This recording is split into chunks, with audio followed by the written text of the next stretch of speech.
مستمعي هيفي اف ام الاعزاء، اسعد الله اوقاتكم. معكم انا ندى ابراهيم، اقدم لكم نشرة موجزة لاهم الاخبار، ابداها بابرز العناوين.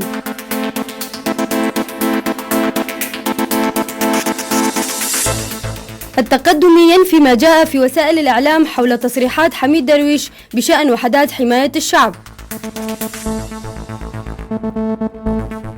البرزاني: من حق الكرد المطالبة بالاستقلال عن العراق.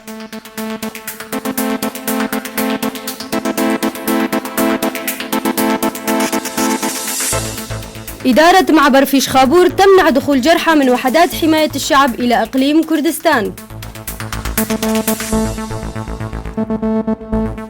مرحبا بكم أعزائي المستمعين، وإليكم التفاصيل.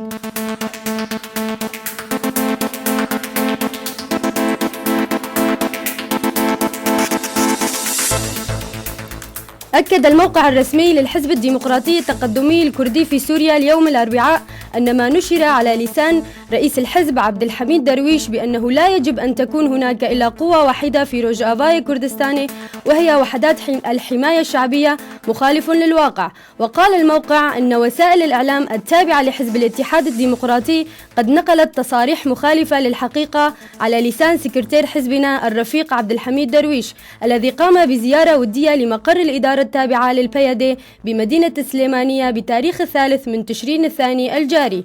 وأضاف الموقع أن سكرتير الحزب ناقش خلال زيارته عدة قضايا، كان منها حديثه عن وحدات حماية الشعب ودورها في صد تنظيم داعش.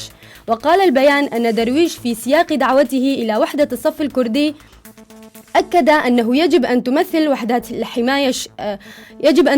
وحدات الحماية الشعب الكردي بشكل حقيقي، وذلك بكف حزب الاتحاد الديمقراطي عن فرض سيطرته على هذه القوات بمفرده.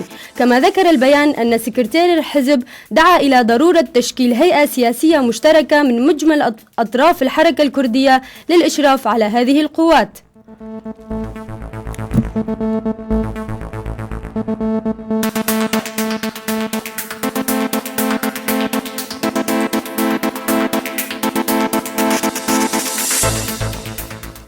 قال رئيس حكومة إقليم كردستان نيتشيرفان البرزاني أثناء مشاركته في ملتقى الشرق الأوسط المنعقد في أربيل يوم الأربعاء أن من حقنا ككرد أن نطالب باستقلالنا ولا نريد أن نبقى مع العراق بالقوة. وأضاف البرزاني: لم يأتي على بال أحد منا بأنه في العام 2014 سوف تشكل مجموعة تسمى داعش وتهاجم إقليم كردستان، إلا أن دول كثيرة ومن ضمنها تركيا وإيران ساعدت كردستان في تصديها لداعش، فبدون مساعدتهم ومساعدة دول التحالف لقوات البيشمركة لكنا قد عانينا كثيرا في حربنا ضد هذا التنظيم.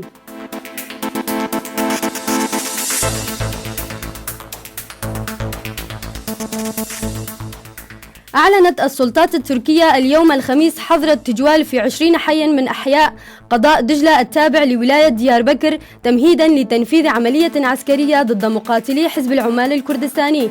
قرار حظر التجوال الذي بدأ فجر اليوم الخميس جاء بحسب مصادر في ولاية ديار بكر للحفاظ على أرواح المدنيين وممتلكاتهم في المنطقة التي من المتوقع أن يتم فيها تنفيذ العملية العسكرية. ويأتي القرار بعد يوم واحد من التهديد الذي أطلقه الرئيس التركي رجب طيب أردوغان بالاستمرار في قتال حزب العمال الكردستاني حتى تصفية آخر مقاتل.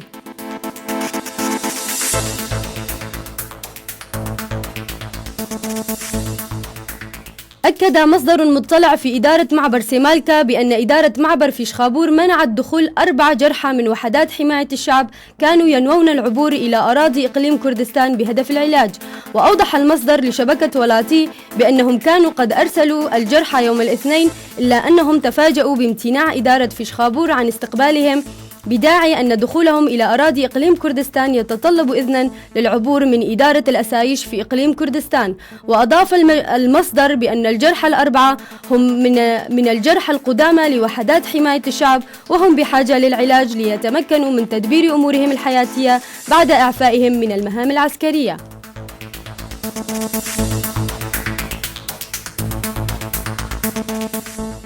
استهدفت دراجة مفخخة حاجز الأسايش شرقي مدينة تل أبيض مساء الأربعاء.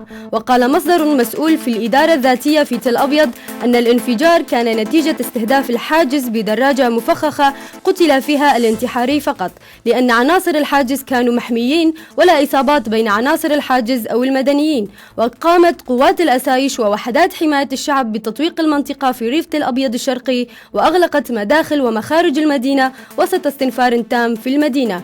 ويذكر أنه استهدفت خلايا تابعة لتنظيم داعش بعد ظهر يوم الأربعاء مكتب حسين كوشر مسؤول العلاقات في وحدات حماية الشعب في سريكانية بدراجة نارية دون وقوع أي أضرار بشرية.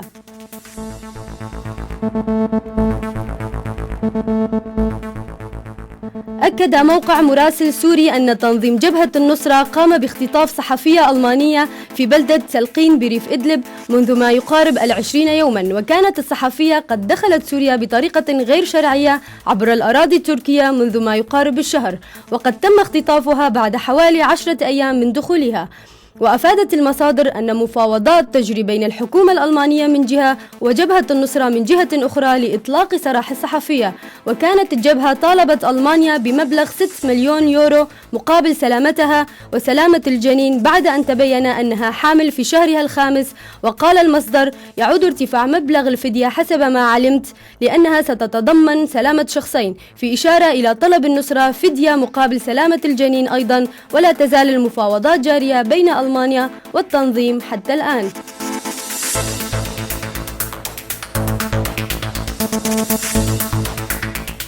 مستمعينا الأعزاء، وردنا الآن خبر عاجل: تفجير إرهابي بسيارة مفخخة عند مفرق الهول بالريف الشرقي لمحافظة الحسكة. ولم تردنا التفاصيل، سنوافيكم بالتفاصيل في نشرة الرابعة.